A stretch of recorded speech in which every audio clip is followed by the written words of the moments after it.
Hi, thanks for joining me. This is Angie at Chicken Scratch. This is the project we're making today.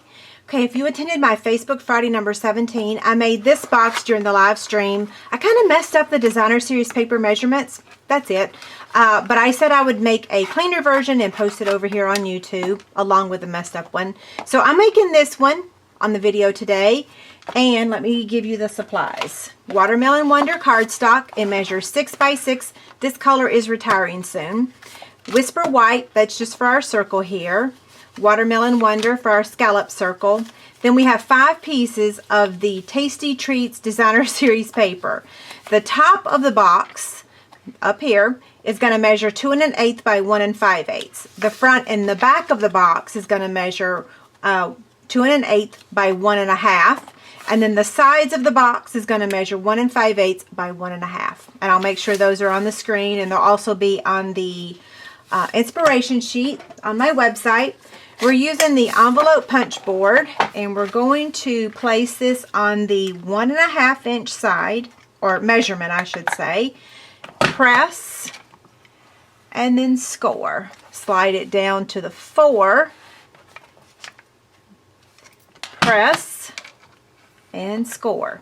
Now, the other 3 sides, all you're going to do is just line up the little speech bubble tail right here to the existing score lines.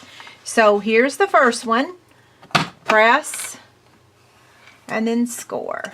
Slide it down to the next line. Press and score.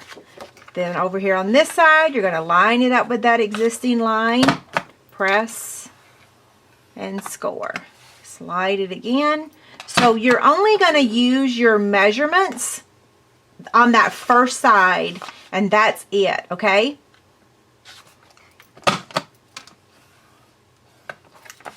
I think this is the last one. Yep. Now, what I'm going to do is turn this over, and I'm going to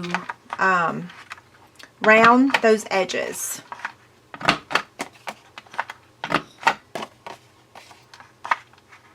Now we're done with the envelope punch board.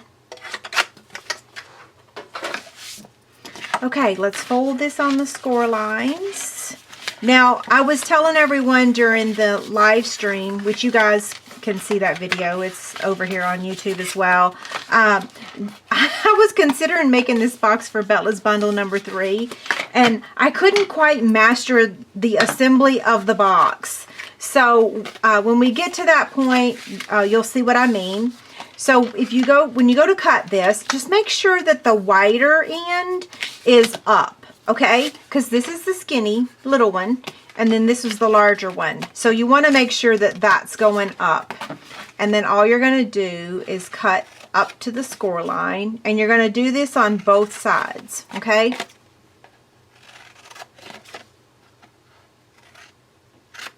Okay, now this is the bottom of your box, and this is the back.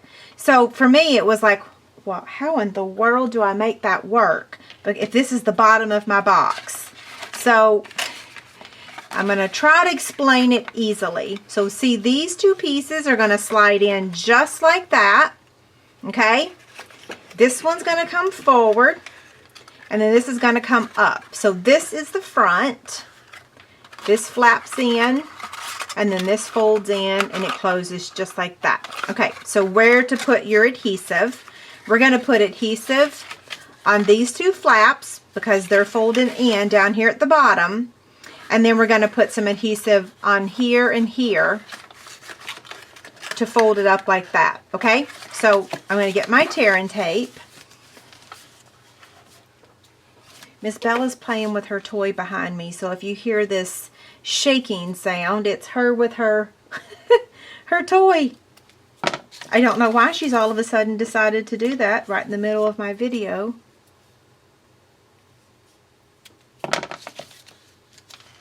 Okay, now this one.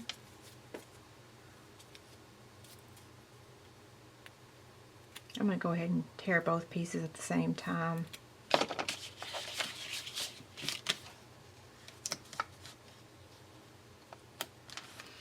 Okay, I'm going to attempt to use my paper piercer to peel up the backing of the tear-in tape.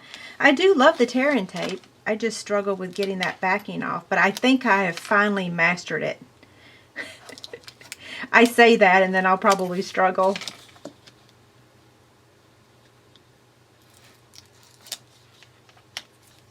Not too bad. Uh-oh. Okay, here we go. So I'm just going to bring this up so that I don't mess it up, okay? Just like that. Now for these, you don't want to put too much adhesive because this, well, that's the inside of your box. So it's safer to say you should put your adhesive, I didn't stick that together, on, hold on, give me just a second. It'd be safer to put your adhesive on these flaps, okay? So that's what I'm going to do. Now you see why I said I needed to film the video over.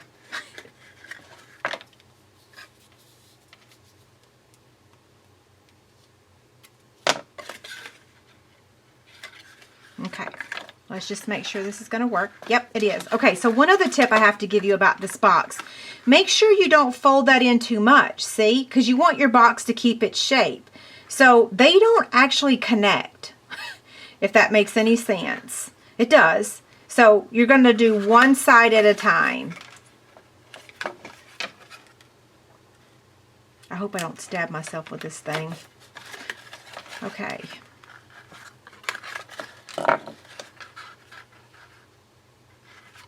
That looks pretty good. So now we'll do this one.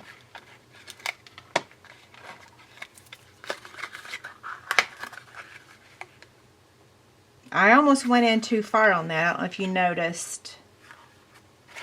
Okay, that looks good. So here we go.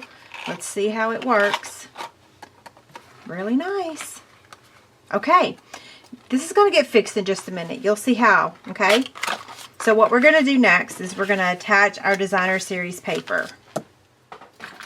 I'm going to use my snail for that. So this larger piece, the one that measures 2 1/8 by 1 5/8, I'm using a lot of adhesive because it has been raining here forever, and the humidity is terrible. Okay, so there's that one, and then these two pieces. Did I do that right? See, I'm doing it to myself again, aren't I? Sorry, I'm not even live and I'm doing this. I'm going to try to stop talking. Okay, so this is going to go on the front, just like that. And this one's going to go on the back.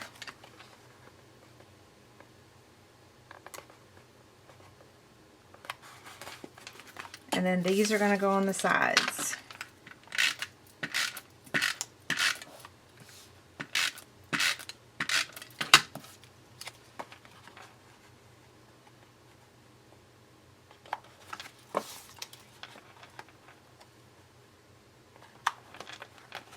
Okay, now the front of our box. So see, you can't even figure out where the front of your box is because the Designer Series paper covered that up.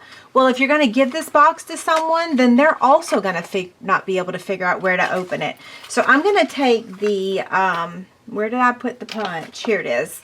Just a 1-inch circle punch, and I'm just going to do a sliver of that. So not even a half, more like 1/8 of that thing.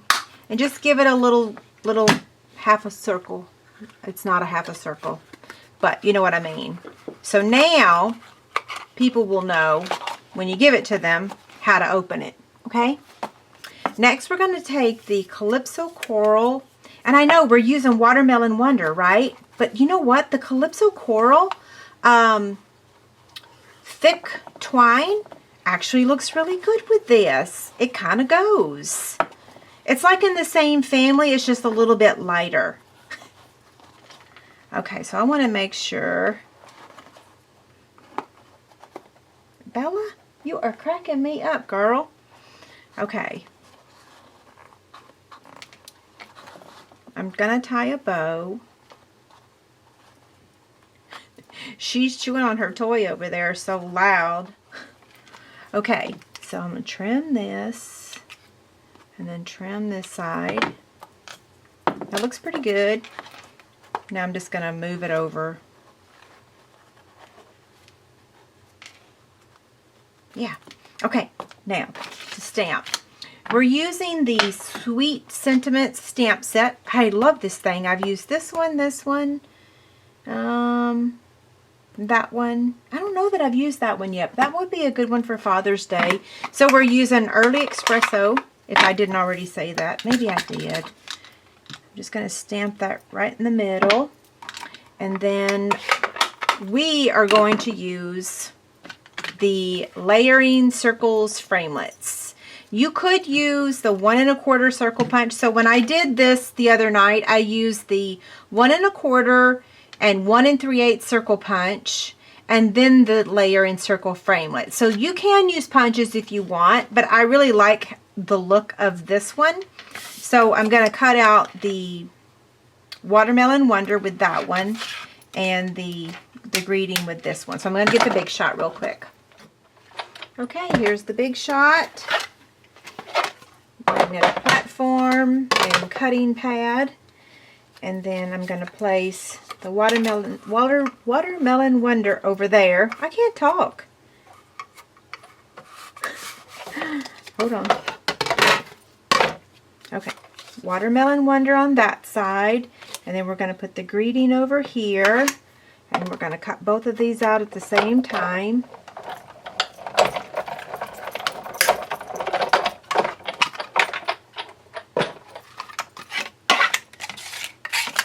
So now I'm going to take this one and attach it to this with a dimensional.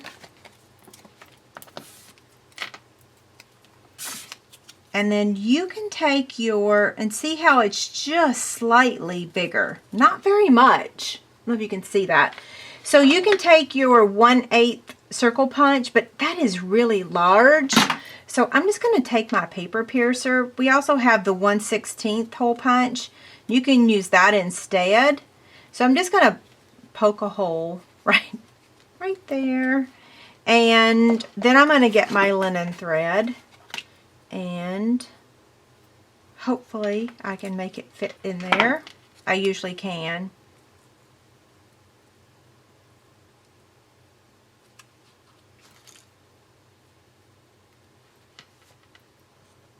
Okay, let's try again.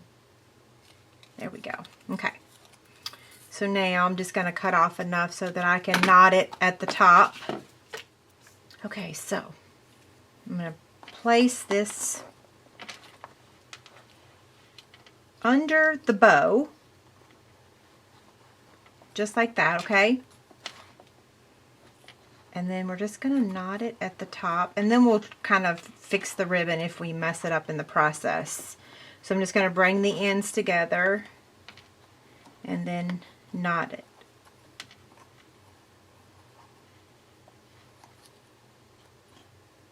There we go.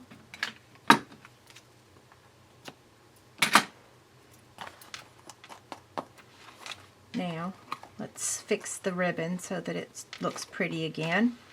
Okay, so here's the original, here's the one we just made, and here's the one we made on Friday. If you have any questions, let me know. Thanks a lot. Bye.